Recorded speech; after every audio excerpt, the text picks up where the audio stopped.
Un cordial saludo, damos la bienvenida a otro episodio con tintes educativos en el que analizaremos cómo se configuró el sistema escolar de Iberoamérica, especialmente en el contexto escolar colombiano, así como las resistencias alternativas que surgieron a partir de dicho proceso histórico. Soy Gina Viviana Pinzón, especialista en gerencia educativa con 17 años de experiencia docente, y hoy no me tomo un tinto solo. Me acompaña un equipo de lujo para desmenuzar la realidad de nuestras aulas y territorios. Desde el Huila saludamos a Lorena Quintero, licenciada en Pedagogía Infantil y especialista en infancia y adolescencia con 5 años de experiencia en el bienestar familiar. Ella es nuestra mirada experta en los primeros pasos de formación. En el departamento Bolívar nos acompaña Reina Isabel Ruiz, licenciada en Literatura y Lengua Castellana.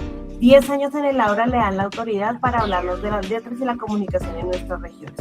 Sumamos a la mesa a David Arturo Linares, licenciado en Lenguas Naturales y Educación Ambiental. 18 años de trayectoria en educación básica primaria lo convierten en nuestra brújula pedagógica y ambiental.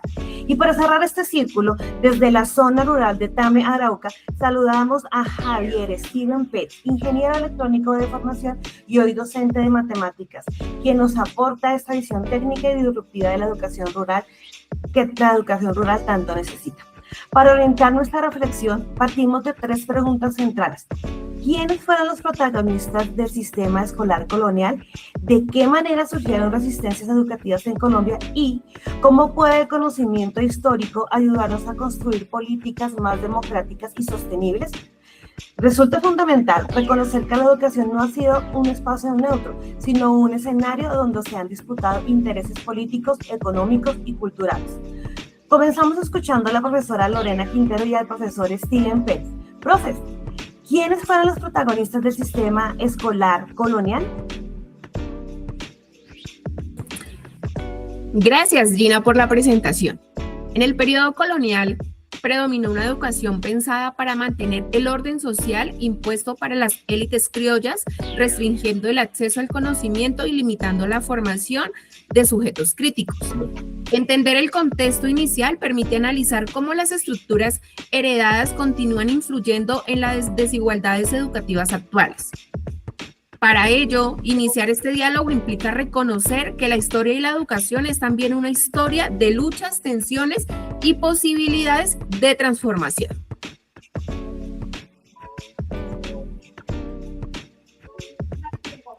En el caso colombiano, estos factores fueron el Estado colonial, la Iglesia católica, las élites criollas y los maestros que actuaban bajo estas estructuras de poder.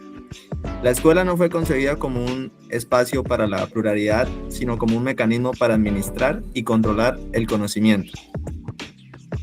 Rama en 1984 denomina este fenómeno la ciudad letrada, refiriéndose a un sistema que otorgaba privilegios a quienes dominaban la lectura y la escritura, excluyendo a indígenas, afrodescendientes y sectores populares. Este modelo se caracterizó por una fuente centralizada del poder y la imposición de valores occidentales, lo que configuró un sistema educativo profundamente jerárquico y desigual. Esta dinámica coincide con la noción de educación bancaria, quien describe cómo los estudiantes eran tratados como recipientes pasivos destinados únicamente a memorizar información sin cuestionarla. En la práctica, esto significó que la escuela funcionó como un dispositivo para mantener la estructura de poder vigente, asegurando que solo ciertos grupos accedieran al conocimiento formal. Muchas gracias, queridos maestros, por brindarnos esta respuesta. Hoy es importante evidenciar qué mecanismos de resistencia o de reinterpretación se han desarrollado en Colombia por parte de estas comunidades, docentes o estudiantes, frente a las políticas impuestas. Para esto nos acompaña la profe Reina Isabel y yo misma para poder brindarles apoyo en esta respuesta. Muchas gracias, profe. Esta pregunta nos invita a analizar los mecanismos de resistencia o reinterpretación educativa que surgieron en Colombia frente al sistema escolar colonial. Las comunidades indígenas y afrodescendientes desempeñaron un papel fundamental en este proceso. pues conservaron sus saberes ancestrales, sus formas de transmisión oral y sus prácticas pedagógicas comunitarias, pese a la imposición del modelo escolar europeo. Estas prácticas constituyeron verdaderas formas de resistencia cultural, ya que permitieron preservar identidades, valores y conocimientos que la educación colonial intentó desplazar. En 2005, Catherine Walsh sienta las bases de lo que ella denomina interculturalidad crítica.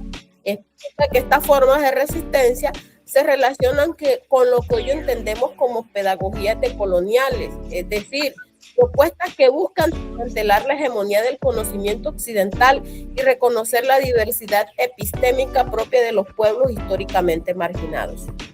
Más adelante, estas experiencias dieron origen a propuestas contemporáneas de educación intercultural y bilingüe que buscan articular los saberes ancestrales con el sistema escolar actual. Muchas gracias, profe Reina. Otra forma importante de resistencia surgió dentro de la propia escuela, protagonizada por docentes, estudiantes y grupos intelectuales que cuestionaron las imposiciones educativas. Desde la época colonial hubo maestros que desafiaron la rigidez del modelo escolástico, proponiendo formas alternativas de enseñanza. Ya en los siglos XIX y XX, los movimientos estudiantiles colombianos se consolidaron como actores centrales en la defensa de la educación pública, la autonomía universitaria y la ampliación del acceso de los sectores populares. En el libro Pedagogía e Historia, la historicidad del saber pedagógico de Olga Lucía Zuluaga Garcés, publicado en 1999, explica que la historia de la pedagogía colombiana está marcada por luchas sociales que han buscado democratizar la educación y romper con el control centralizado del Estado. Estas resistencias también se manifestaron en prácticas cotidianas en el aula, donde muchos reinterpretaron contenidos y promovieron dinámicas participativas orientadas al pensamiento crítico.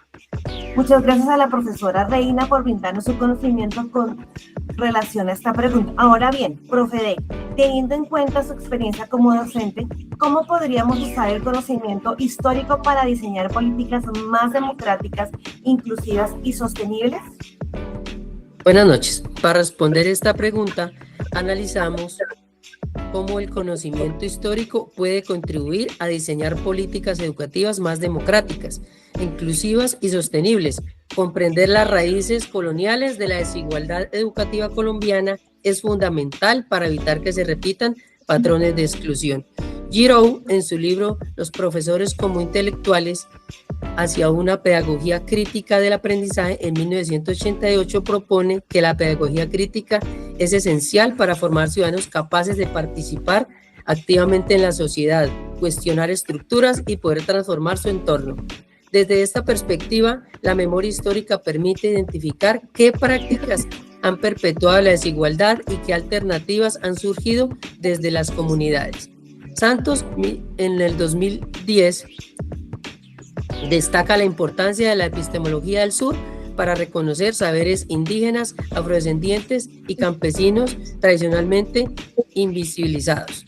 Finalmente, frente a las tres preguntas del presente episodio, se reafirma la educación como un acto de libertad, no de domesticación. Se insiste en que la pedagogía crítica y decolonial es una vía para transformar las desigualdades históricas desde la escuela, tal como lo sostiene Freire, 1970, y se invita a diseñar políticas educativas que incorporen la pluralidad y la memoria histórica en Colombia. Agradecemos su atención y esperamos vernos en un siguiente episodio. Cerramos este episodio recordándonos como docentes que la pedagogía no es únicamente abrir la puerta del salón, sino transformar el currículo, tener una memoria histórica de lo que la educación ha sido en nuestro país y en el mundo, y tener en mente que desde el origen de la educación en Colombia, desde los momentos de la decolonialidad hasta el presente, el mensaje está claro: la educación es una herramienta de libertad.